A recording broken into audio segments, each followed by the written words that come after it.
Shalom, selamat pagi jemaat Tuhan yang saya kasihi di dalam Tuhan Yesus Kristus.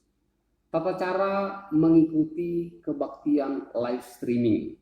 Yang pertama, gunakan pakaian yang rapi, sopan, sebagaimana saudara sedang berada di gereja. Kedua, siapkan diri, duduklah yang sopan, rapi. Jangan melakukan kegiatan lain seperti makan, minum sepanjang ibadah dilaksanakan. Ketiga, ikutilah liturgi serta berpartisipasi aktiflah selama ibadah berlangsung seperti duduk, berdiri, bertepuk tangan, memberikan persembahan. Persembahan saudara dapat dimasukkan di dalam amplop. Dan yang keempat, ikutilah ibadah live streaming dari awal sampai selesainya sebagaimana saudara beribadah di gereja. Demikian panduan tata cara mengikuti kebaktian live streaming. Biarlah ini sungguh menolong kita semua untuk dapat mengikuti ibadah dengan baik. Tuhan Yesus memberkati kita semua. Amin.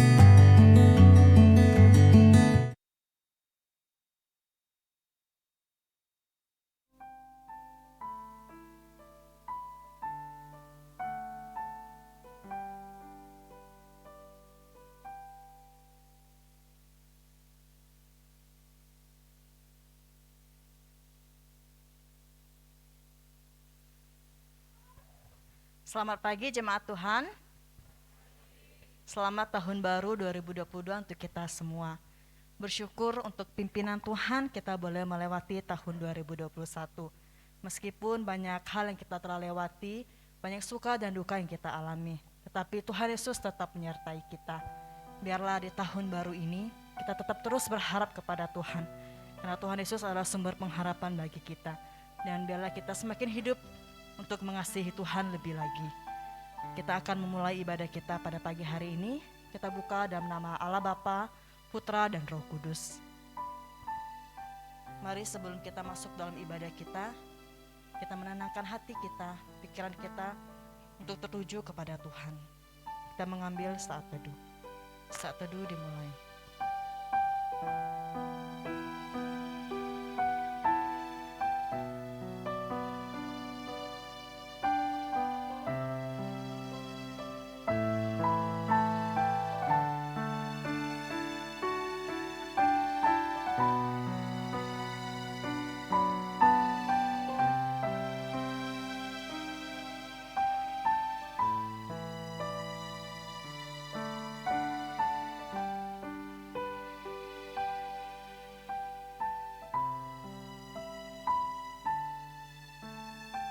Saat teduh selesai, mengundang jemaat sekalian untuk bangkit berdiri. Mereka mengambil daun-daun palem dan pergi menyongsong dia sambil berseru-seru, Hosana, diberkatilah dia yang datang dalam nama Tuhan Raja Israel. Kita mau menaikkan rasa syukur kita kepada Tuhan atas pimpinan Tuhan dan penyertaan Tuhan yang luar biasa. Dengan memuji dan memuliakannya, kita naikkan pujian, kemuliaan dan hormat. Raja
Terpujilah Engkau Allah, Allah yang kami kenal dan kami sembah di dalam dan melalui Yesus Kristus. Betapa hati kami pada hari ini bersukacita, bersukaria, bahwa pada hari ini kami sudah berada di tahun yang baru, tahun 2022. Kami sungguh tahu bahwa jika kami boleh melewati satu tahun di tahun 2021 dengan berbagai pergumulan, dengan berbagai tantangan, dengan berbagai masalah bahkan sakit penyakit, namun jika kami boleh melalui dan melewatinya, bahkan kami boleh dituntun Tuhan, boleh berada di tahun baru ini, kami sungguh tahu bahwa hanyalah karena anugerah Tuhan semata. Karena itu Tuhan, sepatutnya dan selayaknya lah kami bersyukur, berterima kasih kepadamu. Sungguh Engkau Tuhan, Allah yang selalu ada beserta dan Allah yang selalu ada memimpin kami. Terima kasih untuk segala karyamu, segala pimpinan penyertaan-Mu dalam hidup kami. Ya Tuhan, ya Allah kami, ampuni kami di dalam segala pelanggaran dosa yang kami perbuat melawan kehendak-Mu, lewat pikiran, tutur kata, sikap, tindakan kami, bahkan perbuatan-perbuatan kami yang jahat di hadapan Tuhan. Biarlah berlalunya tahun 2021, hal yang sama kami tinggalkan setiap hal yang tidak memuliakan Tuhan, dan kami mau memulai kehidupan kami yang baru di tahun ini dengan hidup yang kudus, hidup yang benar, hidup yang memuliakan Tuhan. Mari Tuhan terus boleh pimpin kami, di dalam kami mengiring, di dalam kami percaya kepadamu, agar kami hanya percaya dan sungguh hanya bersandar kepada Tuhan di dalam menjalani kehidupan kami di tahun-tahun yang akan datang ini. Tuhan, saat pagi minggu hari ini, kami juga bersyukur bersama bahwasanya Tuhan boleh memimpin kami dari rumah, boleh tiba di tempat ini, di rumah-Mu yang kudus ini, untuk kami boleh kembali bersama beribadah kepada Tuhan. Kami mau menyembah Engkau, kami mau memuliakan Engkau, kami mau membesarkan Engkau Tuhan di dalam ibadah ini. Mari Tuhan Engkau memberkati ibadah kami, berkati pujian kami, berkati doa kami, berkati setiap firman yang akan disampaikan. Dan sungguh olehnya kami boleh diberkati Tuhan, olehnya kami boleh semakin mengenal Engkau Tuhan di dalam kehidupan kami. Mari berkati Bapak ibadah ini, berkati seluruh sarana prasarana yang kami gunakan di dalam menunjang ibadah ini, berkati semuanya sehingga semuanya boleh lancar, dan sungguh kami boleh melaksanakan ibadah ini. Tuhan dipermuliakan. Kami anak-anak-Mu yang Tuhan percayakan melayani, mari berkati, mari topang, pimpin kami. Terima kasih Bapa, terima kasih untuk seluruh jemaat yang sudah boleh hadir, dan juga berdoa untuk jemaat yang tidak bisa hadir, mungkin karena satu dan lain hal, mungkin karena kondisi fisik. Mari Tuhan lawat dan pulihkan mereka. Mungkin mereka sedang ada masalah, Tuhan Engkau beri mereka jalan keluar. Bahkan mungkin mereka sedang ada dalam pergumulan berat, Tuhan Engkau menolong, memberi mereka kekuatan dan keteguhan. Terima kasih Bapa. Terima kasih, kami serahkan sepenuhnya rangkaian ibadah kami minggu hari ini, di tahun yang baru ini, dari awal pertengahan sampai selesainya di dalam tangan kuasa-Mu. Di dalam nama-Mu Yesus kami berdoa, amin. Jemaat masih tetap berdiri. Bersama dengan umat Allah yang percaya, kita mengikrarkan pengakuan iman rasuli dengan bahasa Indonesia terlebih dahulu dan dilanjutkan dengan bahasa Mandarin. Pengakuan iman rasuli. Aku percaya kepada Allah, Bapa yang Maha Kuasa, Khalik langit dan bumi, dan kepada Yesus Kristus, anaknya yang tunggal Tuhan kita, yang dikandung dari Roh Kudus, lahir dari anak darah Maria, yang menderita sengsara di bawah pemerintahan Pontius Pilatus, disalibkan, mati dan dikuburkan, turun ke dalam kerajaan maut.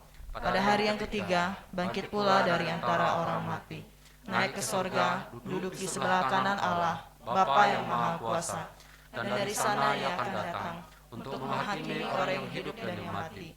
Aku percaya kepada Roh Kudus, gereja yang kudus dan am, persekutuan orang kudus, pengampunan dosa, kebangkitan tubuh, dan hidup yang kekal. Amin. 使徒信经，我信上帝全能的父，创造天地的主，我信我主耶稣基督，上帝的独生子，因圣灵感念，有童圣女玛利亚所生，在本丢比拉多手下受难，被钉入十字架，受死埋葬，降在阴间，第三天从死人中复活升天。这才全能父上帝的右边，将来必从那里降临，审判活人死人。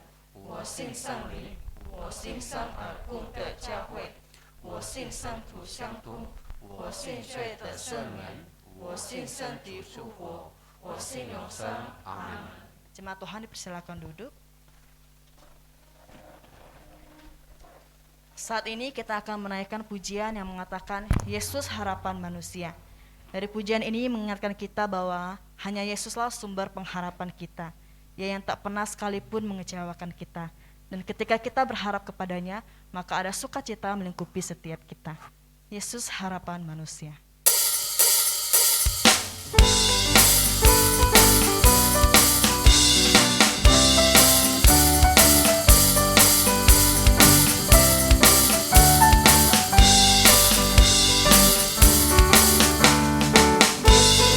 harapan manusia.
Saat ini kita akan membuka Alkitab kita. Bacaan hari ini diambil dari Filipi pasal ketiga ayat 13 sampai 14. Kita bacakan secara bersama-sama.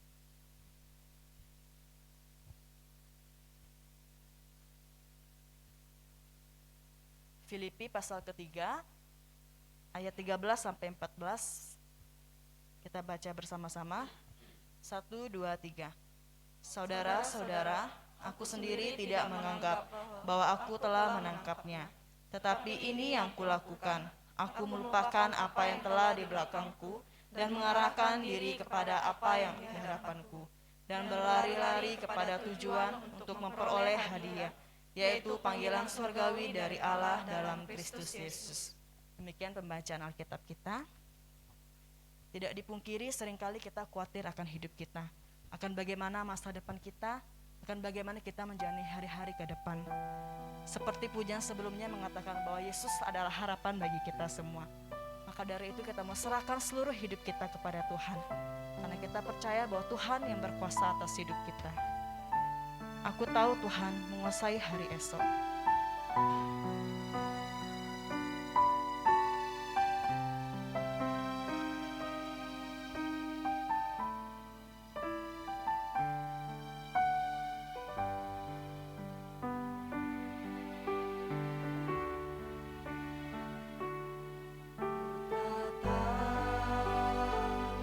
Hari esokku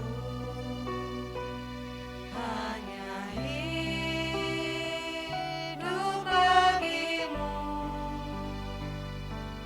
Ku tak tahu esok terangkat ataukah hari gelap. Tak khawatir hari esok, karena ku tahu janjinya. Kini ku berserah penuh, karena Dia Maha Tahu. Banyak hal yang akan terjadi dalam hidupku ini. Ku tak sangka yang berkuasa mengatur semuanya.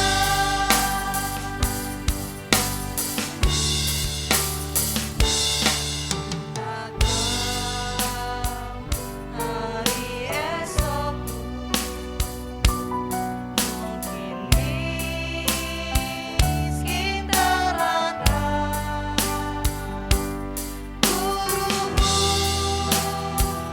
tak kau pelihara, aku di antaranya.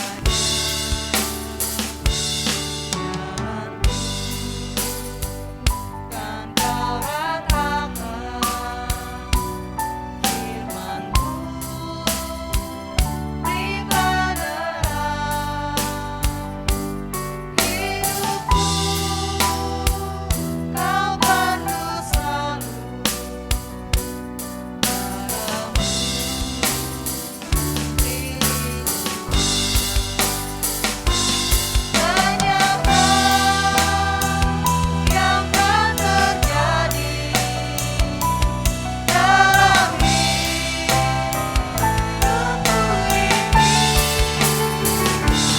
ini. Tak sangka yang berkuasa mengatur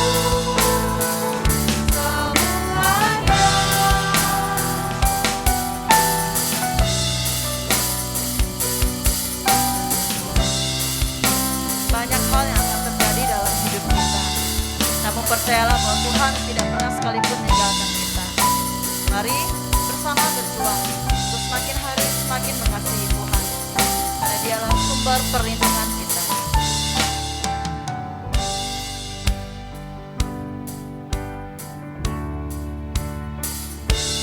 Meski jalan makin terang, bagai tangga ke sorga,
kita berdoa.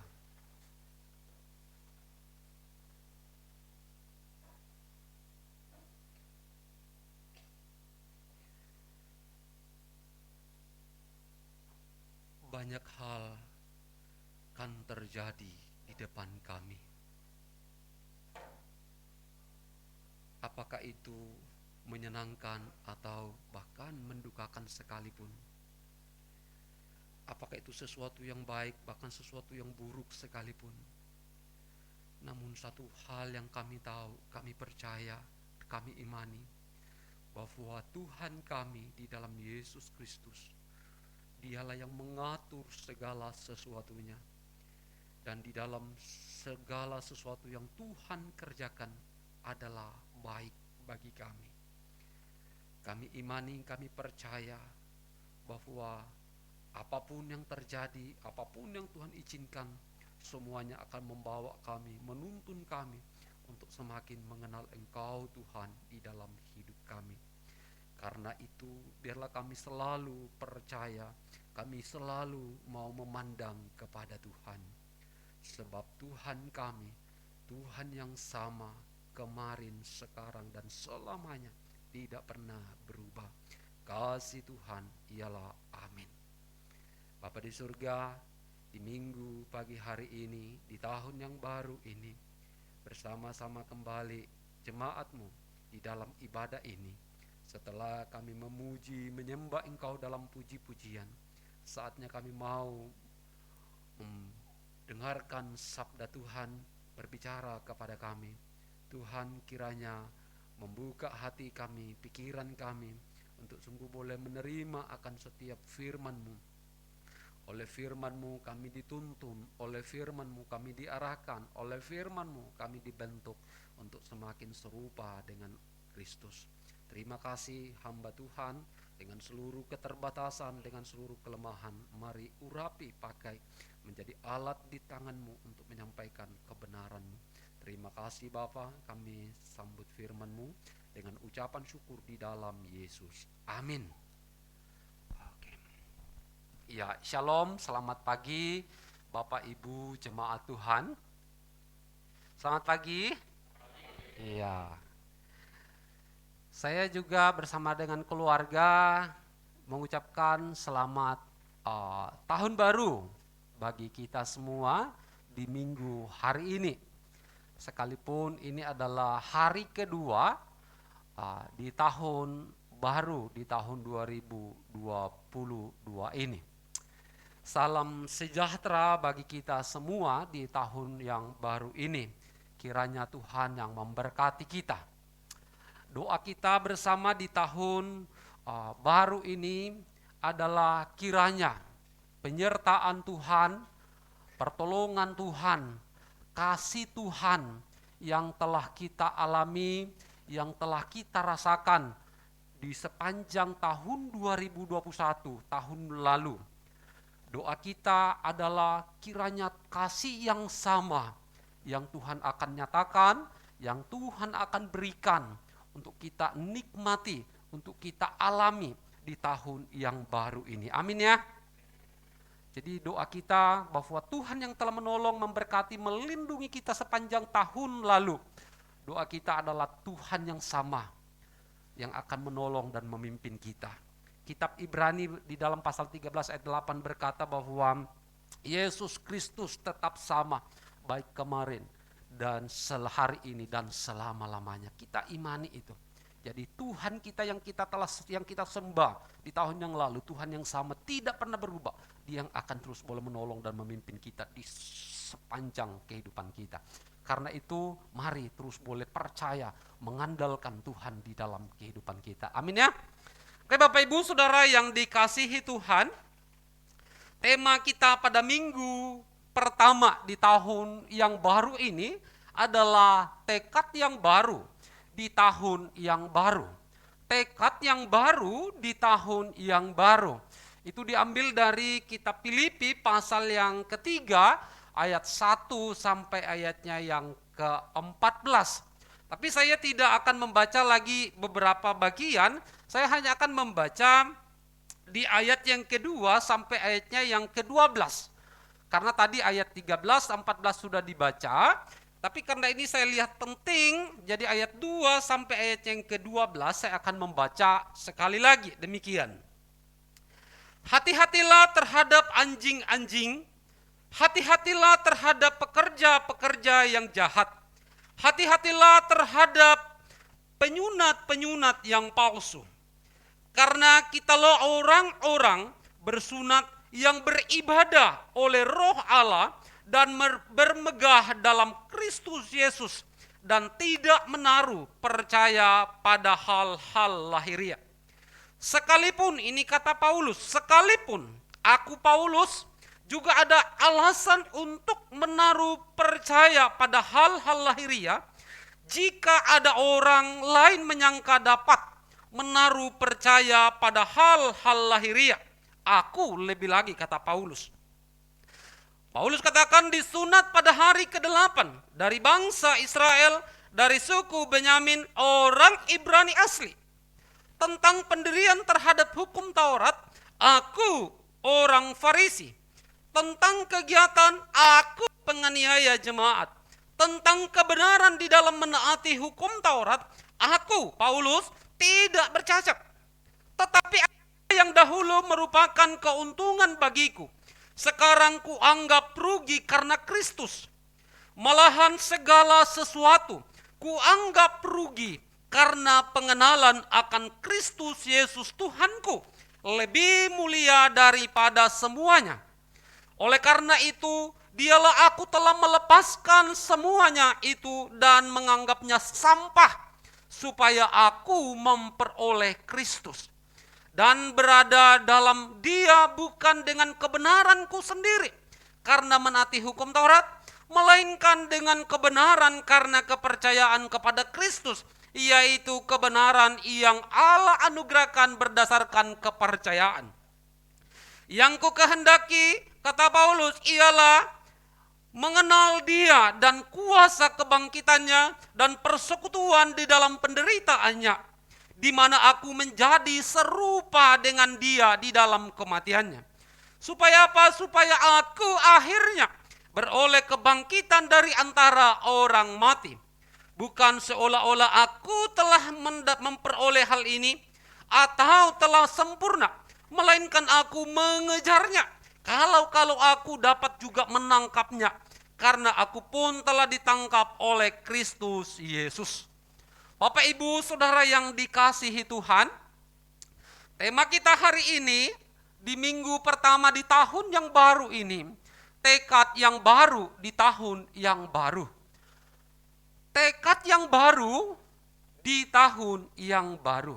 Nah, Bapak, Ibu, Saudara yang dikasihi Tuhan, setiap manusia, setiap kita, termasuk kita, itu memiliki 3 fase di dalam menjalani hidupnya. Setiap kita, manusia itu menjalani 3 fase di dalam hidupnya. Yang pertama adalah yaitu masa lalu. Masa lalu, lalu kemudian masa sekarang, dan kemudian masa akan datang.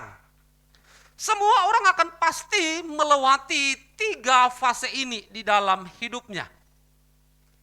Nah, Bapak, Ibu, Saudara yang dikasihi Tuhan, masa lalu berbicara tentang apa? Masa lalu berbicara tentang segala sesuatu yang telah kita lalui, segala sesuatu yang telah kita lewati, atau segala sesuatu yang berlalu. Entah itu menyenangkan, entah itu mendukakan, entah itu baik, entah itu buruk, entah itu jahat, entah itu kebaikan, dan sebagainya. Intinya adalah segala sesuatu yang sudah kita lalui, segala sesuatu yang kita lewati, itulah yang disebut masa lalu. Dan pastinya di dalam masa lalu itu ada suka ataupun duka. Itu berbicara tentang masa lalu. Lalu kemudian ada masa sekarang. Masa sekarang berbicara tentang apa? Masa sekarang berbicara tentang apa yang saat ini kita hidupi. yang kita lihat, apa yang kita rasakan, apa yang kita jalani, apa yang kita lakukan, dan sebagainya. Itulah masa sekarang, ya saat ini. Kemudian berbicara tentang masa yang akan datang, berbicara tentang apa? Yaitu berbicara tentang apa yang ada di depan. Yang sebenarnya kita tidak tahu, kita tidak mengerti. Kita belum tahu, kita belum mengerti yang ada di depan. Tetapi kita sedang menuju ke sana, kita sedang tempuh ke sana, yang pastinya bahwa masa depan adalah masa yang akan datang. Dan konsep ini adalah konsep pada umumnya semua orang. Berbicara tentang semua orang. Semua orang akan melewati, berpikir tentang apa yang akan terjadi di depan dan sebagainya. Tetapi kalau kita berbicara secara khusus di dalam kehidupan orang percaya, orang beriman, kita sedang berbicara tentang hidup kekal, hidup bersama-sama dengan Allah. Bapak Ibu Saudara yang dikasihi Tuhan, bagian firman Tuhan yang baru kita baca di dalam Filipi pasal yang ketiga, ayat 1-14 secara khusus, dan secara lebih khusus lagi adalah dari ayat 3-14, di sana juga sedang berbicara tentang tiga fase kehidupan yang Rasul Paulus jalani. Yang kemudian ia ceritakan di dalam bagian firman Tuhan pada hari ini yang kita baca. Yaitu masa lalunya Paulus, masa sekarangnya Paulus, dan masa yang akan datang. Jadi surat Filipi ini sendiri berbicara tentang tiga fase yang dijalani oleh Paulus. Dan diperkirakan bahwa surat Filipi ini, surat Paulus kepada jemaat Filipi ini itu ditulis ketika, diperkirakan ketika Paulus berada di dalam penjara di kota Roma karena pemberitaan Injil yang ia lakukan, ia sampaikan kepada banyak orang, namun karena ditentang, karena ditolak oleh penguasa pada masa itu, akhirnya Paulus ditangkap, lalu kemudian dimasukkan di dalam penjara. Dan diperkirakan dari dalam balik penjara itulah Paulus menulis surat Filipi ini. Nah Bapak Ibu Saudara yang dikasihi Tuhan, dalam bagian firman Tuhan yang kita baca, dimulai dengan sebuah teguran keras di ayat yang kedua, sekaligus sebuah pemberitahuan kepada orang-orang percaya. Paulus mengatakan seperti ini di ayat yang kedua. Dikatakan, hati-hatilah terhadap anjing-anjing. Bukan anjing yang ciko di rumah, bukan ya. Hati-hatilah terhadap pekerja-pekerja yang jahat. Hati-hatilah terhadap penyunat-penyunat palsu yang palsu. Nah, Rasul Paulus sedang menyoroti pada masa itu orang-orang percaya, orang-orang yang menaruh percayanya pada hal-hal yang lahiriah. Karena itu ayat 4 bagian B Paulus berkata, jika ada orang lain menyangka dapat menaruh percaya pada hal-hal lahiriah, aku Paulus lebih lagi. Jadi Paulus sedang menegur, memperingatkan kepada orang-orang yang menaruh percaya pada hal-hal lahiriah. Karena itu Paulus membandingkan tentang kehidupannya dengan apa yang sedang ia lihat dan ia amati. Karena itu Paulus berkata, jika ada orang yang menyangka dapat menaruh percaya pada hal-hal lahiriah, aku lebih lagi, kata Paulus. Karena itulah Rasul Paulus mengungkapkan masa lalunya. Paulus mengungkapkan masa lalunya yang sesungguhnya Paulus dapat membanggakan sebagai seorang Yahudi. Kalau kita memperhatikan di ayat yang kelima, Paulus berkata begini, dia merincikan tentang masa lalunya. Mari kita perhatikan di ayat yang kelima. Paulus katakan seperti ini ya, ayat kelima, ayat yang keenam. Dia katakan Paulus disunat pada hari ke-8. Hal itu sesuai dengan hukum Taurat yang itu pada hari ke-8 setiap anak laki-laki disunat. Itu bisa kita lihat di dalam Imamat pasal 12 ayat 3. Kemudian tentang pendirian Paulus, dia adalah seorang Farisi. Dia adalah seorang Farisi yang belajar tentang hukum Taurat, hukum Musa. Yang jumlah mereka itu lebih besar dibandingkan dengan orang-orang Saduki. Dan lebih ketat di dalam mengamalkan dan menjalankan tentang hukum Musa. Kemudian berikut adalah tentang kegiatan Paulus di dalam memeluk keyakinan sebelumnya. Dikatakan ayat yang kelima masih dikatakan dia adalah penganiaya jemaat. Kita bisa membaca di dalam Kisah Para Rasul pasal yang ke-22 ayat 4. Rasul Paulus adalah seorang penganiaya jemaat Tuhan. Seorang penganiaya orang Kristen. Bahkan tidak segan-segan Paulus memenjarakan orang-orang yang mengikut Tuhan Yesus. Kemudian Paulus dari bangsa kehidupan dalam keyakinannya dikatakan bahwa tidak bercacat di dalam menaati hukum Taurat. Menurut ukuran kebenaran Taurat, bukan menurut kebenaran Kristus. Kemudian Paulus adalah dari bangsa Israel, suku Benyamin asli, orang Ibrani asli. Artinya bahwa orang tua Paulus itu adalah orang Israel asli. Dengan otomatis bahwa Paulus sendiri adalah seorang keturunan Israel. Tidak tanggung-tanggung. Tetapi apa yang Paulus katakan tentang masa lalunya? Dikatakan Paulus bahwa apa yang di ayat yang ke-6, apa yang kuanggap tentang ayat ke-7 tentang apa yang dahulu merupakan keuntungan bagiku, sekarang kuanggap rugi karena Kristus. Nah, saudara-saudara, masa lalu Paulus ketika kita mencoba mencermati, ketika kita mencoba melihat tentang masa lalunya Paulus di dalam kacamata atau di dalam cara pandang manusia secara lahiriah, maka kita akan melihat ada satu prospek yang begitu besar. Ada satu prospek yang begitu baik bagi Paulus secara manusia. Kalau kita melihatnya secara kacamata manusia di dalam cara pandang lahiriah. Kemungkinan besar Paulus di kemudian kalau dia tetap meniti karirnya di sana, kemungkinan besar Paulus bisa menjadi seorang guru besar. Menjadi seorang pengajar hukum Taurat yang sangat terkemuka. Namun, apa kata Paulus setelah mengalami perjumpaan secara pribadi dengan Kristus? Di dalam perjumpaannya, di dalam perjalanannya ke Damaskus atau ke Damsik. Di ayat ke-7 tadi saya katakan, Paulus katakan seperti ini tentang masa lalunya. Apa yang dahulu kuanggap keuntungan bagiku, sekarang kuanggap rugi karena Kristus. Ayat 8 berkata, malahan segala sesuatu kuanggap rugi karena pengenalan akan Kristus. Tuhanku lebih mulia daripada semuanya itu.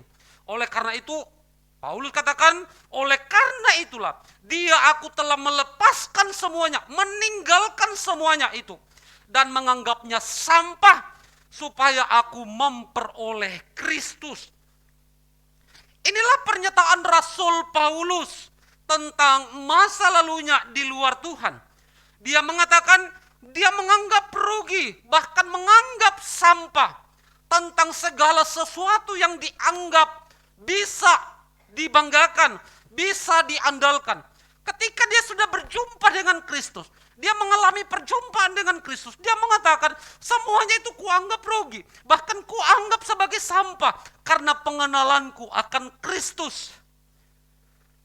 Setelah Paulus berbicara tentang masa lalunya, dia katakan bahwa sesungguhnya apa yang dianggap secara lahiriah itu bisa diandalkan, sesungguhnya itu hanyalah sebuah kerugian, itu hanyalah sampah bagiku karena pengenalan Kristus. Setelah dia berbicara tentang masa lalunya, kemudian mari kita melihat tentang masa sekarangnya Paulus. Masa sekarangnya Paulus. Masa sekarangnya Paulus dimulai dengan setelah perjumpaan dengan Kristus. Jadi masa sekarangnya Paulus itu dimulai dengan perjumpaannya dengan Kristus. Di ayat 10 Paulus berkata tentang masa sekarangnya. Dia katakan ayat 10, yang ku kehendaki ialah mengenal dia dalam dan kuasa kebangkitannya dan persekutuan di dalam penderitaannya, di mana aku menjadi serupa dengan dia di dalam kematiannya. Ayat 11, supaya aku akhirnya beroleh kebangkitan dari antara orang mati, bukan seolah-olah aku telah memperoleh hal itu atau telah sempurna, melainkan Aku mengejarnya, kalau aku dapat juga menangkapnya, karena aku pun telah ditangkap oleh Kristus. Jadi Bapak Ibu Saudara, jadi masa sekarangnya Paulus setelah ia berjumpa dengan Yesus Kristus dan menjadikan Yesus Kristus sebagai Tuhan dan Juru Selamat, dikatakan bahwa aku berjuang semakin mengenal Kristus.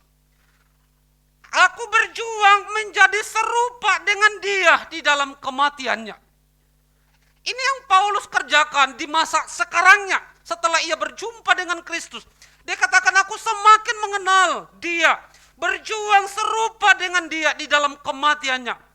Walaupun Paulus katakan bukan seolah-olah aku telah memperoleh hal itu atau telah sempurna di dalam itu. Paulus katakan aku belum sempurna di dalam mengiring Tuhan di dalam masa sekarangku. Aku belum sempurna. Aku belum sepenuhnya mendapatkannya. Melainkan aku mengejarnya. Kalau aku dapat juga menangkapnya. Ayat 12a. Ini kata Paulus tentang masa sekarangnya dia. Nah demikian Bapak Ibu Saudara, mari kita memperhatikan apa yang Paulus katakan. Apa yang Paulus tuliskan tentang masa yang akan datang bagi Paulus. Ayat 13-14. Dimulai dengan ayat yang ke-13b, Paulus berkata begini. Ini tentang masa yang akan datang. Aku melupakan apa yang telah di belakangku dan mengerahkan diri pada apa yang ada di hadapanku. Ayat 14. Dan berlari-lari kepada tujuan untuk memperoleh hadiah, yaitu panggilan surgawi dari Allah dalam Kristus Yesus. Bapak Ibu Saudara yang dikasihi Tuhan, perhatikan pernyataan Rasul Paulus di ayat 13-14 tentang masa yang akan datang, yang Paulus sedang tuju, yang Paulus sedang tempuh. Apa yang Paulus lakukan? Apa yang Paulus kerjakan untuk masa yang akan datangnya? Kita memperhatikan dikatakan bahwa Paulus membuat satu tekad. Paulus membuat satu komitmen di dalam dirinya menatap masa akan datang. Kalau kita memperhatikan ayat 13-14 tentang masa yang akan datang bagi Paulus, dia membuat satu tekad. Ia membuat satu komitmen di dalam dirinya menatap, memandang akan masa yang akan datangnya.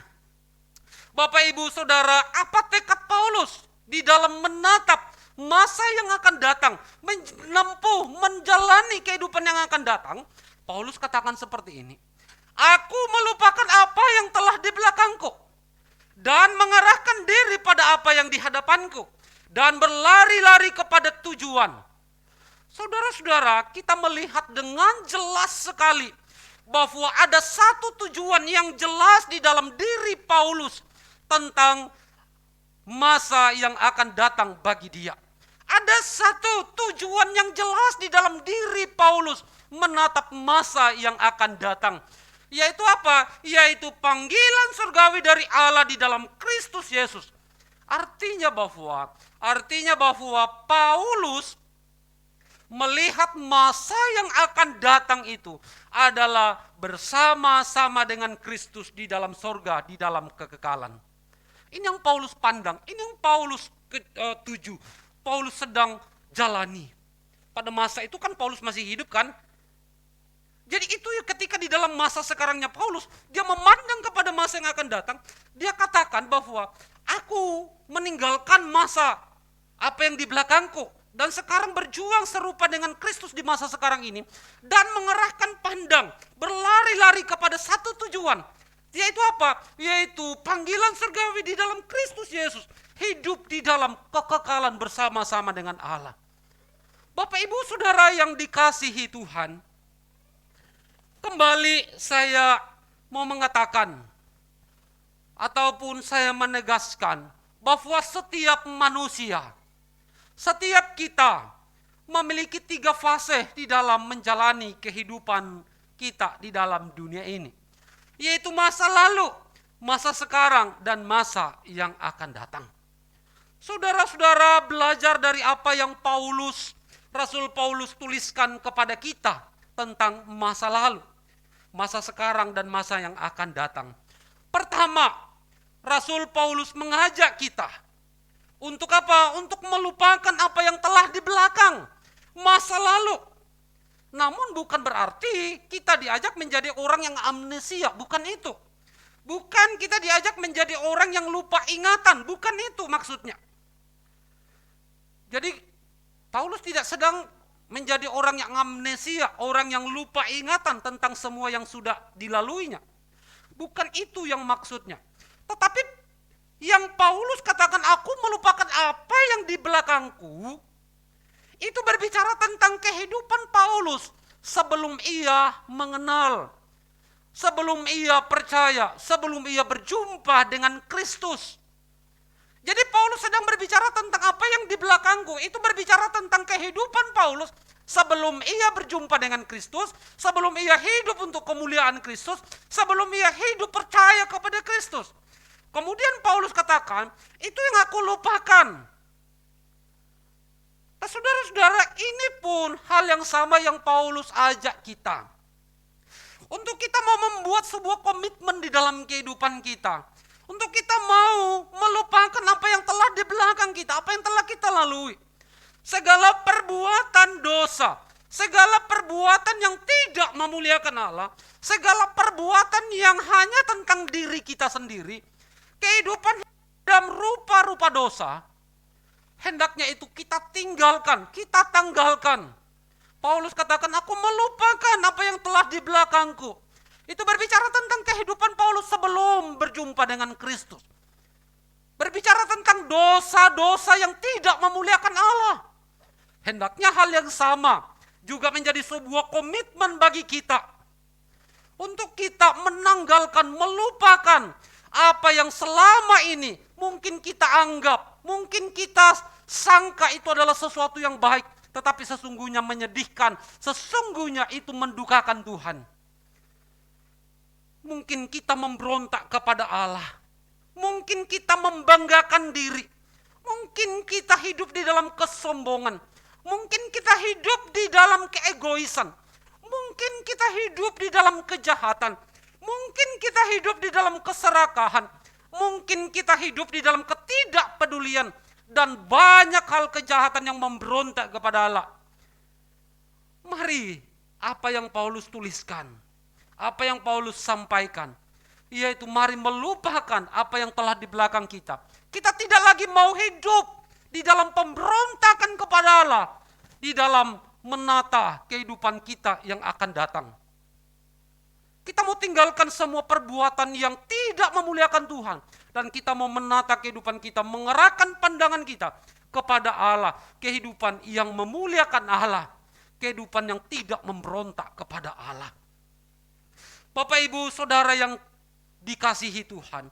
Kemudian kehidupan sekarang yang kita jalani adalah kehidupan saat ini. Hendaknya kehidupan kita saat ini, kehidupan yang sungguh-sungguh memuliakan Allah, kehidupan yang semakin serupa dengan Kristus di dalam pola pikir, di dalam tindakan, di dalam tutur kata, di dalam perbuatan, di dalam sikap kita, di dalam berkomunikasi dan sebagainya, di dalam menjalani kehidupan sekarang, karena kita masih hidup. Hendaknya kehidupan sekarang yang kita hidupi adalah satu kehidupan yang memuliakan Allah, satu kehidupan yang semakin serupa dengan Kristus. Terus berjuang di dalam kehidupan yang semakin serupa dengan Kristus, di dalam pola pikir, dalam tindakan, tutur kata, dan sikap, dan sebagainya. Hendaknya terus memandang kepada Kristus. Seraya kita terus maju, seraya kita terus melangkah kepada satu tujuan yang jelas, kepada satu visi yang jelas, yaitu panggilan kita sebagai umat Allah, yaitu panggilan surgawi di dalam Kristus Yesus. Ini harus ada di dalam diri kita. Jadi tidak hanya sekedar kita menjalani kehidupannya, saya orang Kristen, tapi bodoh amat, aku mau hidupku seperti apa ya, itu urusanku. Kita tidak lagi berpikir demikian, tapi kehidupan kita harus di dalam satu tujuan yang jelas. Karena itu ketika kita menjalani kehidupan kita yang sekarang ini, harusnya satu kehidupan yang memuliakan Allah. Di dalam tutur kata, sikap, tindakan, dan sebagainya, itu sungguh-sungguh memuliakan Allah, semakin serupa dengan Kristus. Sambil kita terus maju, melangkah di dalam satu tujuan yang jelas, yaitu di dalam panggilan Allah, di dalam Kristus Yesus. Dan pada akhirnya ketika kita tinggalkan dunia yang fana ini, kita selamanya bersama di dalam kekekalan dengan Allah. Saya pikir ini adalah satu pandangan yang Paulus tuliskan begitu indah sekali. Dia berbicara tentang masa lalunya, masa sekarangnya, dan masa yang akan datang. Dan ini hendaknya menjadi sebuah pelajaran penting bagi kita di dalam menjalani kehidupan.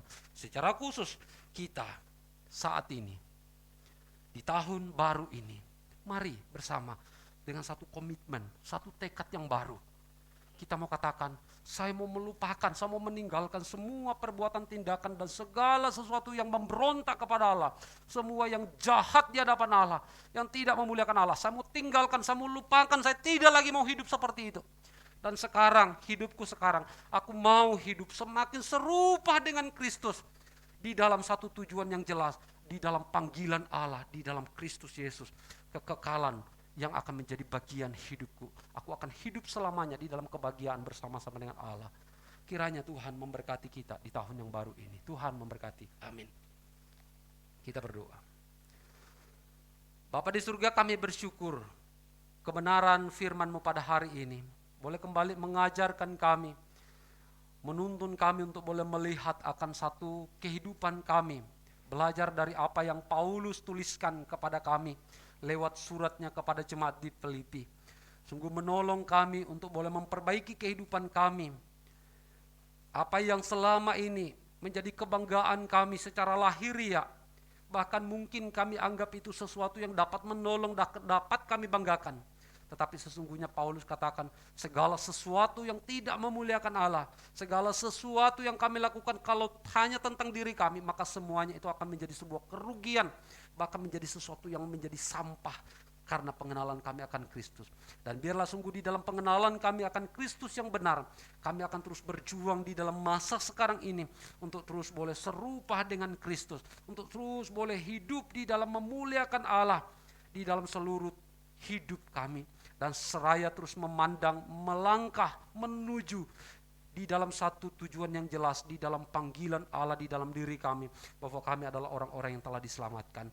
Terima kasih Bapa, terima kasih firman-Mu pada hari ini. Berkatilah seluruh jemaat di dalam menerima akan firman ini. Tuhan sempurnakan akan kebenaran firman ini dalam diri seluruh jemaat, di dalam pimpinan Allah Roh Kudus. Terpujilah Tuhan, di dalam nama-Mu Yesus kami berdoa. Amin.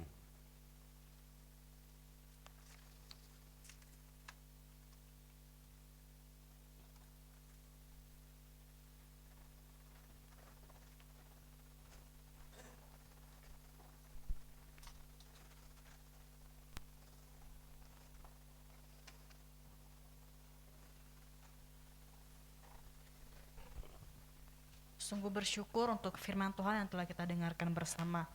Mari kita bersama-sama memiliki tekad di dalam Tuhan dan melibatkan Tuhan dalam setiap tekad dan komitmen kita. Kita mau meresponi firman Tuhan dengan pujian, Tuhan inilah hidupku.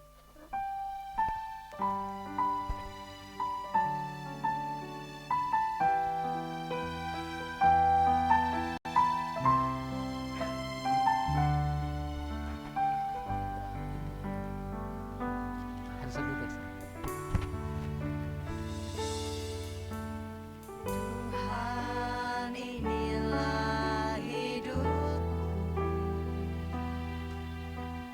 ku serahkan padamu segala cita-citaku, masa depanku menjadi milikmu. Jadikan kami terang di tengah kegelapan dunia, membawa bangsa-bangsa kepadamu. Tuhan, inilah hidupku,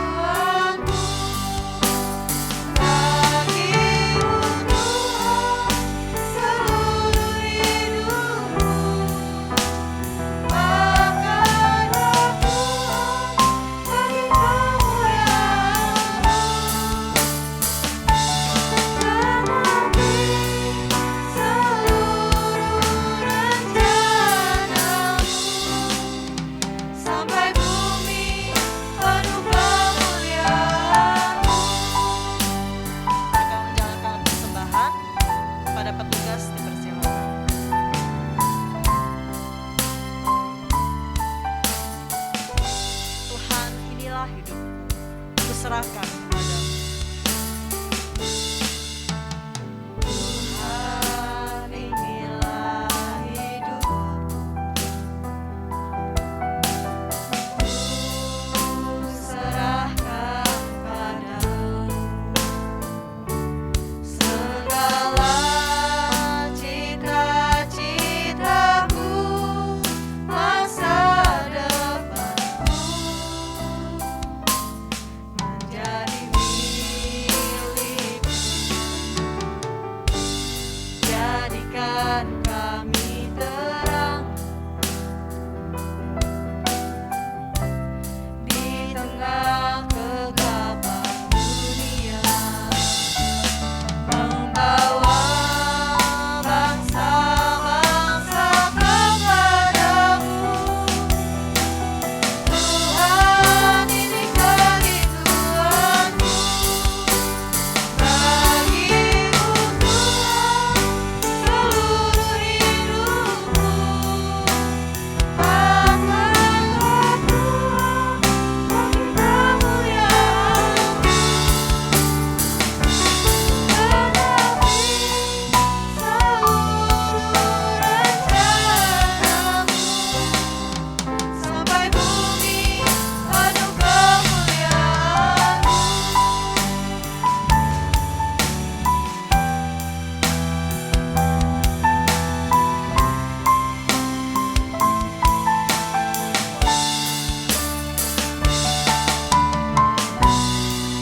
Kita tidak akan mampu untuk menjalani hidup kita dengan kekuatan sendiri. Kita butuh Tuhan untuk memimpin kita, untuk mengatur hidup kita. Kita mau serahkan hidup kita kepada Tuhan. Tuhan, inilah hidupku. Tuhan, inilah hidupku.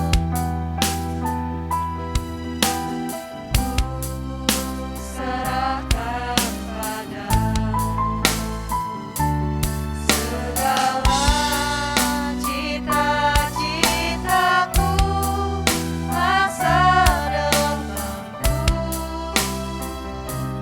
menjadi milikmu. Mari kita bangkit berdiri. Jadikan kami terang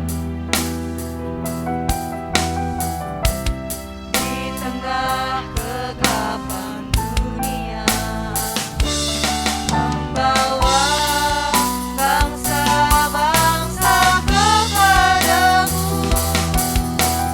Tuhan, ini kerinduanku bagimu, Tuhan, seluruh hidupku. Pakailah Tuhan bagi kemuliaan-Mu,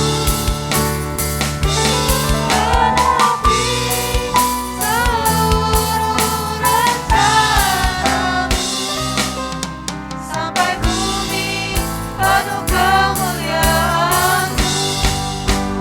Bagimu, Tuhan, seluruh hidupku. Pakailah Tuhan bagi kemuliaan-Mu, genapi seluruh rencana-Mu, sampai bumi penuh kemuliaan-Mu. Bagimu, Tuhan, seluruh hidupku. Pakailah Tuhan bagi kemuliaan-Mu, genapi seluruh rencana-Mu, sampai bumi penuh kemuliaan-Mu. Mari kita bersatu hati berdoa. Tuhan Yesus, kami dengan segenap kerendahan hati kami menyerahkan hidup kami. Kami tidak mampu untuk berjalan sendiri dengan kekuatan kami. Kami butuh Tuhan untuk memimpin kami. Kami butuh Tuhan untuk mengatur segenap hidup kami. Tolong kami Bapa untuk semakin hari semakin mengasihi firman-Mu, sehingga kami bisa dipimpin oleh Tuhan, sehingga kami boleh hidup menyenangkan Engkau. Terima kasih untuk kesempatan hari ini kami boleh kembali memberikan persembahan sebagai rasa syukur kami kepada Tuhan untuk berkat Tuhan yang luar biasa dalam hidup kami. Pakai persembahan kami ini Bapa untuk memperluas kerajaan Tuhan di tempat ini. Kami terus menyerahkan jemaatmu di tempat ini Tuhan, bila semakin hari semakin mendekatkan diri kepada Tuhan, semakin hari semakin boleh bertumbuh di dalam Tuhan. Kami serahkan hidup kami seluruhnya ke dalam tangan-Mu Tuhan. Dalam nama Tuhan Yesus kami berdoa dan bersyukur. Amin. Jemaat Tuhan dipersilakan duduk.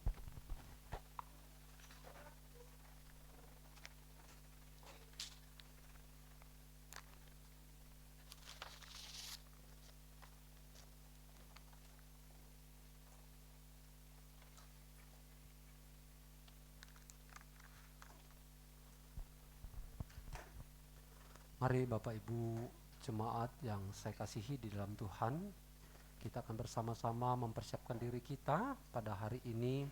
Kita akan boleh bersama masuk di dalam perjamuan kudus.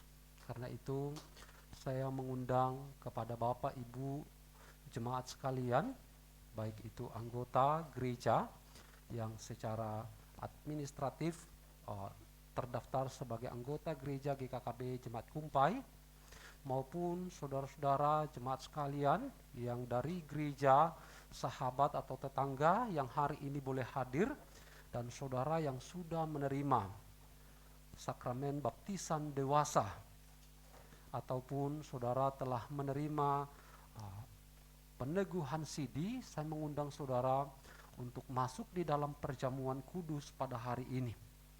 Dan bagi saudara-saudara sekalian yang belum menerima baptisan dewasa, baik itu anggota jemaat maupun dari gereja sahabat atau tetangga yang hari ini hadir, untuk tidak mengambil bagian di dalam perjamuan kudus hari ini, sampai di mana saudara telah menyatakan iman kepada Kristus di dalam baptisan. Karena itu saudara-saudara, mari mempersiapkan diri kita untuk masuk di dalam perjamuan kudus pada hari ini. Mari kita tundukkan kepala, kita berdoa. Ya Allah, ya Tuhan kami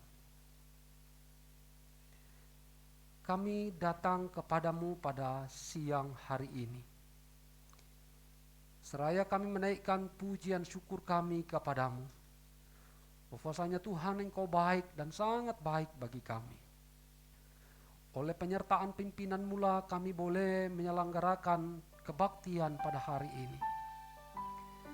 Dan di dalam kebaktian minggu hari ini, kami akan kembali bersama-sama dengan umat-umat-Mu, akan masuk di dalam perjamuan kudus. Kami akan menerima roti dan anggur perjamuan, untuk boleh kembali mengingatkan kami akan karya Allah yang begitu agung, yang begitu besar dalam hidup kami.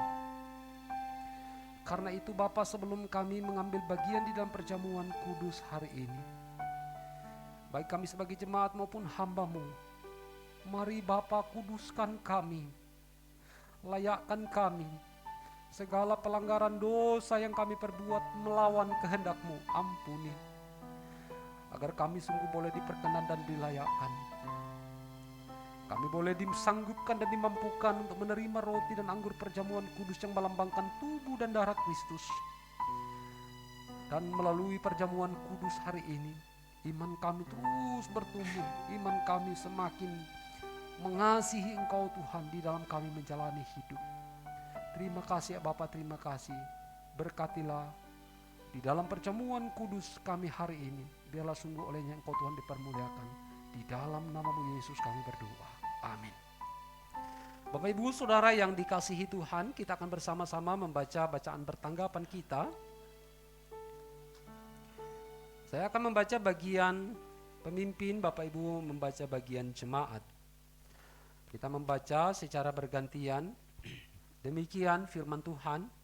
Dan ketika mereka sedang makan, Yesus mengambil roti, mengucap berkat, memecah-mecahkannya, lalu memberikannya kepada murid-muridnya dan berkata, Ambillah, makanlah, inilah tubuhku. Sesudah itu ia mengambil cawan, mengucap syukur, lalu memberikannya kepada mereka dan berkata, Minumlah kamu semua dari cawan ini, sebab inilah darahku, darah perjanjian yang ditumpahkan bagi banyak orang untuk pengampunan dosa. Akan tetapi aku berkata kepadamu, mulai dari sekarang aku tidak akan minum lagi hasil pokok anggur ini sampai pada hari aku meminumnya. Yaitu yang baru bersama-sama dengan kamu dalam kerajaan Bapakku. Sebab setiap kali kamu makan roti dan minum cawan ini, kamu memberitakan kematian Tuhan sampai ia datang. Jadi barang siapa dengan cara yang tidak layak makan roti atau minum cawan Tuhan, ia berdosa terhadap tubuh dan darah Tuhan. Karena itu hendaklah tiap-tiap orang memuji dirinya sendiri, dan baru sesudah itu ia makan roti dan minum dari cawan itu. Karena barang siapa makan dan minum tanpa mengakui tubuh Tuhan, ia mendatangkan hukuman atas dirinya. Aku telah disalibkan dengan Kristus, namun aku hidup. Tetapi bukan lagi aku sendiri yang hidup, melainkan Kristus yang hidup di dalam aku. Dan hidupku yang kuhidupi sekarang di dalam daging adalah hidup oleh iman dalam Anak Allah yang telah mengasihi aku dan menyerahkan dirinya untuk aku. Karena kamu semua adalah satu di dalam Kristus Yesus. Saudara-saudaraku yang kekasih, jikalau Allah sedemikian mengasihi kita, maka haruslah kita juga saling mengasihi. Bapak Ibu Saudara yang dikasihi Tuhan, makna perjamuan kudus bagi kita orang percaya, kita imani, kita percayai bahwa melalui pengorbanan Kristus, kita diingatkan kembali akan pengorbanan Kristus di atas kayu salib, menyerahkan tubuhnya, mencurahkan darahnya untuk kita boleh diperdamaikan dengan dirinya. Kita disebut bahwa kita adalah seteru Allah sebelum kita mengenal Allah di dalam Kristus Yesus.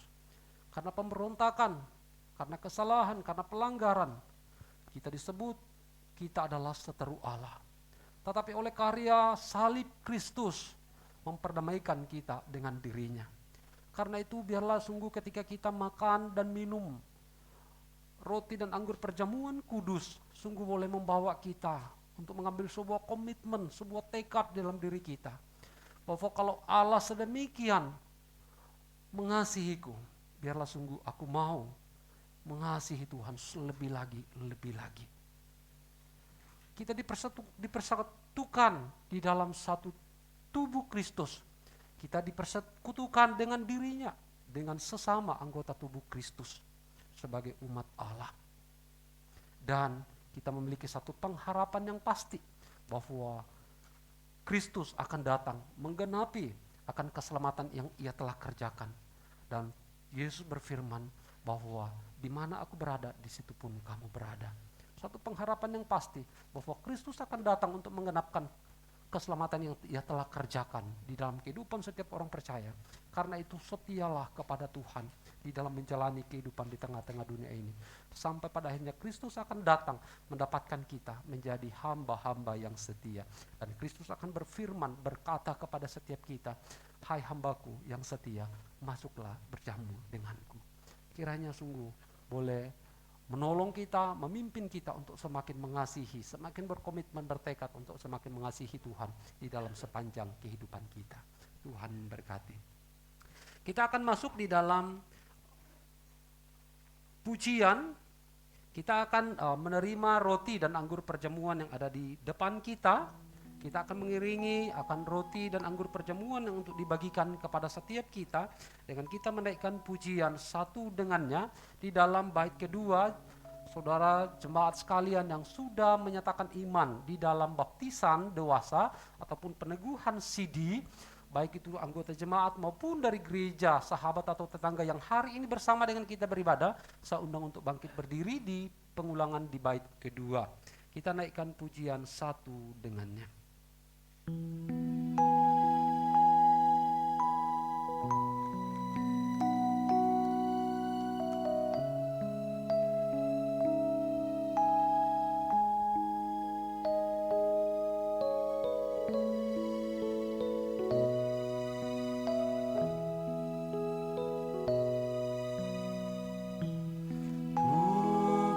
Tubuhnya terpecah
segala sesuatunya telah tersedia.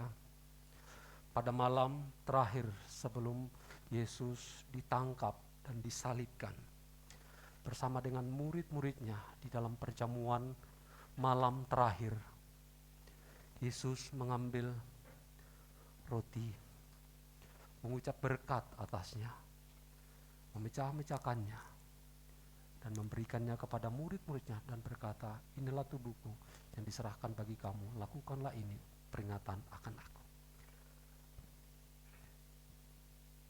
Setelah itu Yesus mengambil cawan, mengucap berkat atasnya dan berkata, inilah darahku, darah perjanjian baru yang ditumpahkan untuk pengampunan dosa bagi banyak orang. Ambillah dan minumlah.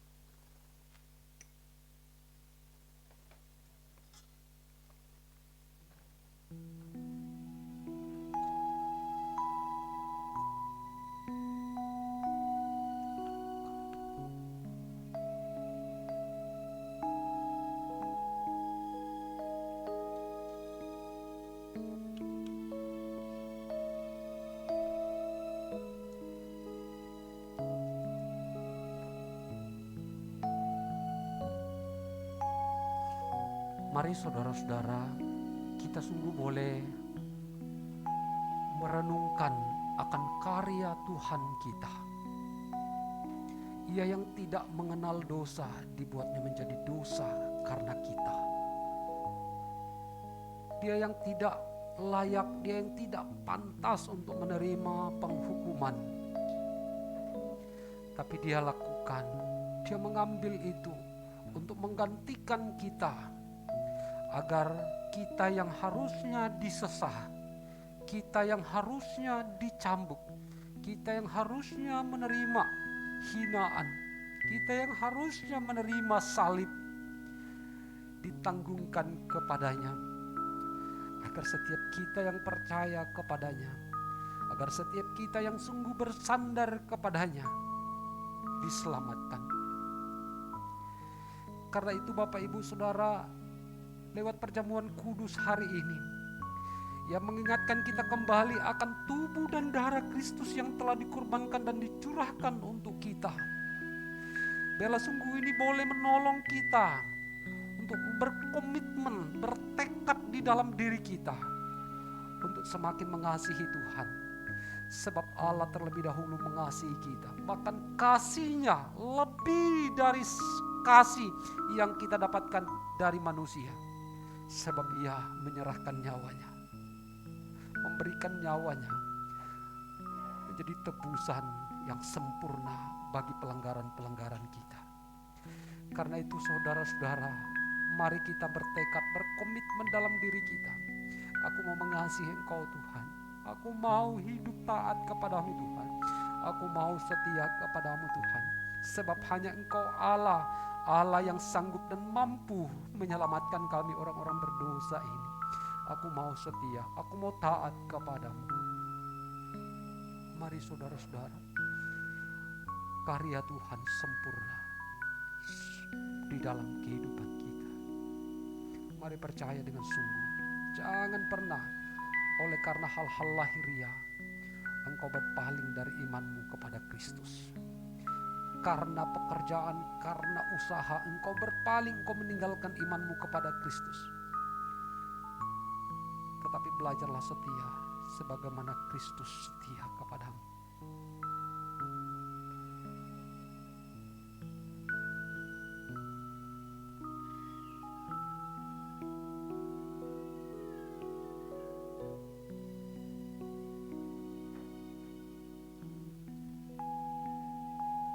Apakah masih ada yang belum dapat di atas?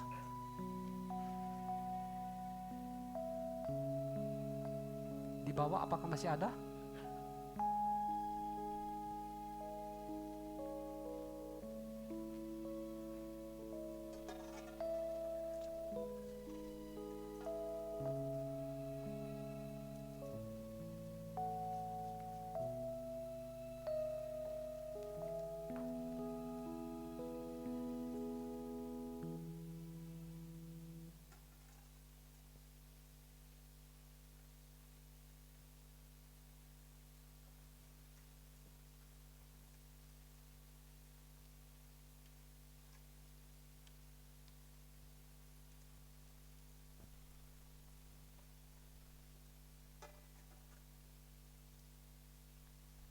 Mari Bapak Ibu Saudara sekalian, kita angkat roti di tangan kanan kita. Roti yang ada di tangan kanan kita melambangkan akan tubuh Tuhan kita yang telah diserahkan, dikorbankan sebagai korban sempurna untuk kita orang-orang berdosa, menggantikan kita orang-orang berdosa agar kita menerima keselamatan. Karena itu biarlah kita bertekad, berkomitmen dalam diri kita, kalau Kristus telah mengorbankan seluruhnya, bahkan menyerahkan hidupnya untuk kita. Mari kita juga mau bertekad di dalam diri kita sebagai respon kita untuk mengasihi Tuhan seumur hidup kita, semakin setia, semakin taat kepada Tuhan. Mari kita makan roti ini bersama-sama dengan ucapan syukur di hadapan Allah. Kita mau makannya.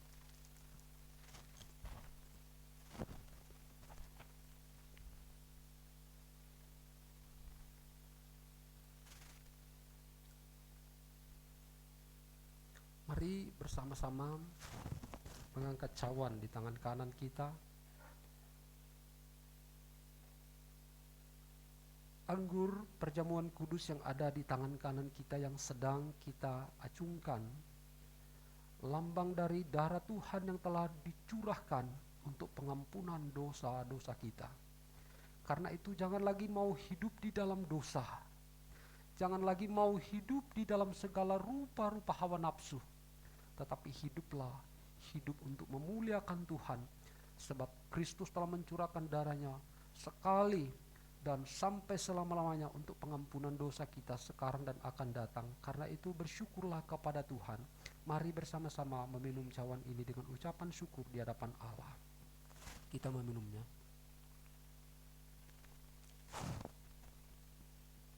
Kita berdoa. Ya Tuhan, ya Allah kami, hati kami bersyukur, berterima kasih kepadamu, bahwasanya hari ini bersama dengan umat-umat Tuhan boleh menerima roti dan anggur perjamuan kudus yang melambangkan akan tubuh dan darah Tuhan yang telah dikurbankan, yang telah dicurahkan untuk pengampunan dosa kami, untuk keselamatan kami. Sungguh kiranya lewat roti dan anggur perjamuan kudus yang telah kami terima, sungguh boleh mendorong kami, mengingatkan kami untuk semakin setia, semakin taat kepada Tuhan Yesus Kristus yang telah menyerahkan hidupnya bagi kami. Dan kami mau setia dan percaya hanya kepadanya. Terima kasih Bapa, terima kasih. Teguhkan iman kami, tuntun kami untuk terus boleh beriman kepadamu, agar kami terus boleh mengasihi Engkau Tuhan dalam hidup kami. Bagi jemaat-jemaat yang belum bisa mengambil bagian di dalam perjamuan hari ini, Tuhan yang terus boleh menumbuhkan iman mereka, kepercayaan mereka, semakin mereka melihat bahwa sungguh keselamatan hanya di dalam Yesus Kristus, dan pada akhirnya mereka menyatakan iman itu, mengikrarkan iman itu di dalam baptisan, dan mereka juga boleh mengambil bagian di dalam perjamuan kudus bersama-sama untuk mengingat akan kematian dan kebangkitan Tuhan kami. Terima kasih Bapa, terima kasih. Kami mau serahkan hidup kami, iman kami, usaha kami, pekerjaan kami, diri kami ke dalam tangan kuasa-Mu. Di dalam nama-Mu Yesus kami berdoa. Amin. Silakan duduk. Petugas perjamuan kudus boleh kembali mengumpulkan cawan.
Oke, Bapak Ibu jemaat sekalian, demikian perjamuan kudus yang boleh kita terima, boleh laksanakan pada hari ini. Tuhan memberkati kita semua. Kita akan masuk di dalam warta jemaat pada hari ini. Shalom. Ya, apakah ada yang pertama kali beribadah bersama dengan kita pada hari ini? Di atas apakah ada? Oke, tidak ada ya. Di bawah apakah ada? Oh, ada satu Bapak. Boleh berdiri, Pak. Oke, senang sekali Bapak hari ini boleh hadir dengan kami ya. Kami senang sekali Pak ya. Terima kasih. Tuhan memberkati. Kalau belum punya tempat beribadah di sekitar Kumpai, kami mengundang Bapak untuk boleh bergabung bersama dengan kami. Ibadah setiap jam 10 pagi di gereja. Kalau punya anak remaja, kami ada ibadah remaja di jam 6 sore di setiap hari Minggu. Boleh silakan ya Pak. Terima kasih hari ini boleh hadir. Ya. Oke ya, Tuhan berkati ya. Oke, apakah masih ada? Oke. Oke Bapak Ibu sekalian, kita akan masuk di dalam warta jemaat. Jadwal pelayanan pada minggu depan, namun sebelumnya saya bacakan tentang jadwal pelayanan bahwa 1 bulan ini di Januari penuh, saya akan berkhotbah tentang pemuridan. Ya, jadi saya akan berbicara tentang pemuridan, mengapa gereja harus butuh pemuridan, dan apa dampak dari pemuridan itu, apa yang akan dikerjakan di dalam pemuridan itu. Jadi 1 bulan ini, Januari ini saya akan berbicara tentang pemuridan, karena setelah Imlek, kita akan masuk di dalam sebuah satu pola yang mungkin bagi kita baru di GKKB Kumpai. Kita akan masuk di dalam satu pola yang baru, yaitu di dalam satu kelompok kecil. Jadi nanti setiap jemaat akan mendapatkan satu kelompok kecil. Nah, siapa yang akan berada bersama di dalam kelompok kecil itu? Saya ada Pendeta Ko, ada Bu Simu Esther, lalu kemudian ada Simu Kris. Lalu kemudian ada beberapa majelis yang sudah saat ini sedang mengikuti pemuridan, dan mereka akan menjadi terlibat di dalam setiap kelompok kecil itu. Dengan satu tujuan, supaya dengan adanya kelompok kecil kita semakin dekat dengan firman Allah, kita akan semakin membangun suatu komunitas yang kuat, kita akan semakin boleh bertumbuh bersama. Karena itu ketika Bapak Ibu kita sudah dibagi di dalam kelompok, mungkin tidak semua langsung bisa bergabung di dalam karena keterbatasan tenaga, tetapi mungkin beberapa kelompok kita akan mulai setelah di Imlek ini. Karena itu Bapak Ibu, saya sangat berharap ketika kita dibagi dalam kelompok kita aktif, dan di sanalah kita akan bertumbuh bersama. Semakin dekat dengan Tuhan, semakin dekat dengan firman, dan semakin kita akan bertumbuh. Dan ketika kita bertumbuh, maka kita akan menghasilkan buah, itu pasti. Nah, karena itu Bapak Ibu Saudara, tema kita minggu depan adalah mengapa gereja membutuhkan pemuridan. Itu kita bisa lihat di dalam Matius pasal 28 ayat 18 sampai 20. Pembicara saya sendiri, pemimpin pujian Levina, backing vokal Devi dan Lili, musik Acing, lalu kemudian petugas persembahan Helen dan Cenana. Lalu kemudian di dalam ibadah tunas remaja, ya sekaligus juga ini disampaikan bahwa di tunas remaja itu Pak Ko bersama Simu Esther dan juga beberapa mentor itu sudah membentuk satu kelompok kecil. Jadi setiap anak punya guru, punya satu kelompok. Jadi ketika mereka setelah ibadah, mereka langsung masuk di dalam kelompok kecil mereka. Jadi dan itu akan kita adopsi di dewasa umum. Pada minggu depan di tunas remaja, yaitu dengan satu tema, yaitu tentang pahlawan iman, yaitu Tuhan mengindahkan ibadahnya itu, yaitu Habel. Lalu kemudian Kejadian pasal 4 ayat 1 sampai yang ke-7. Pembicara saya sendiri, pemimpin pujian Desi, singer Weni dan Sela, pemusik Emma dan Ella, petugas persembahan Jovian, operator LCD Stevi. Anak-anak kita yang belum ikut tunas remaja, yang sudah SMP SMA dorong mereka untuk ikut terlibat aktif di Tunas Remaja ya. Jadi masih ada beberapa anak-anak kita yang belum aktif. Lalu kemudian ini jadwal pelayanan sekolah minggu. Jadwal pelayanan ibadah sekolah minggu, cerita firman Tuhan Devi, pemimpin pujian Lia dan Lili, musik adalah Desi. Kayaknya ada kesalahan tulis ya, diselamatkan oleh tali. Ya, saya tidak tahu tali apa ini ya. Ya, jadi ini kemungkinan ada kesalahan tulis ya. Jadi kita diselamatkan oleh karena Kristus ya. Oke. Ini laporan persembahan sekolah minggu. Di sekolah minggu, ibadah sekolah minggu 165.000, Tunas Remaja 317.500. Lalu kemudian ini persembahan ibadah raya sebesar Rp876.000. Lalu kemudian ada persembahan persepuluhan yang masuk pada minggu yang lalu, yaitu nomor 48 Rp300.000. Lalu kemudian ini adalah persembahan Natal yang masuk pada minggu yang lalu.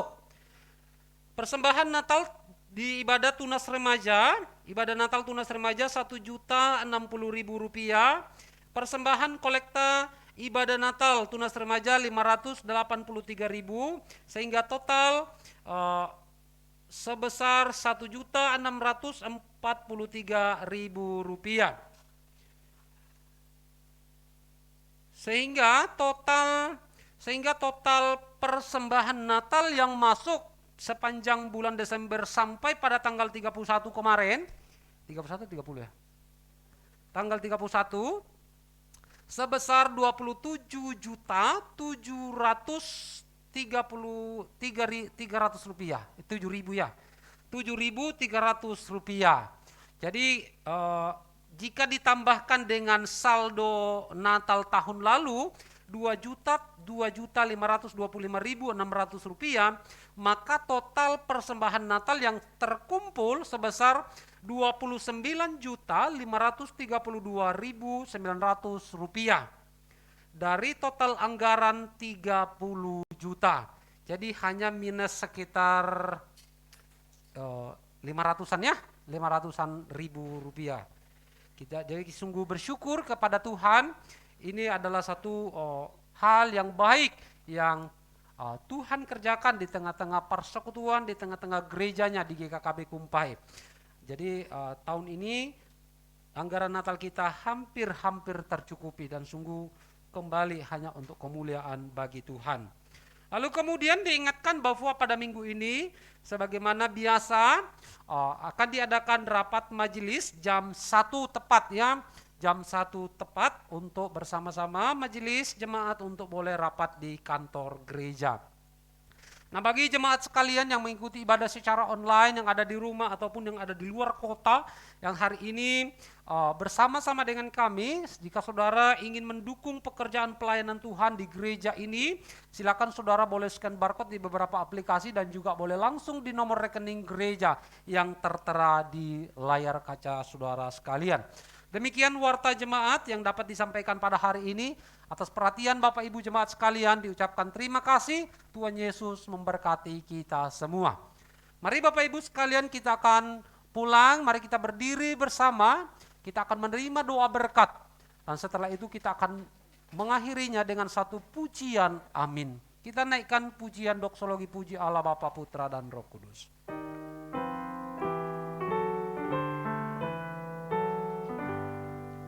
Puji Allah Bapa Putra, puji Allah Roh Kudus, ketiganya yang esa. Pohon selamat sumber berkat. Jemaat sekalian, arahkanlah hatimu dan terimalah berkat dari Tuhan. Kasih karunia daripada Allah Bapa kita, kasih pengorbanan di dalam Yesus Kristus yang olehnya kita menerima anugerah keselamatan, dan persekutuan pimpinan di dalam Allah Roh Kudus memimpin menyertai kita dari saat ini kekal selama-lamanya. Amin.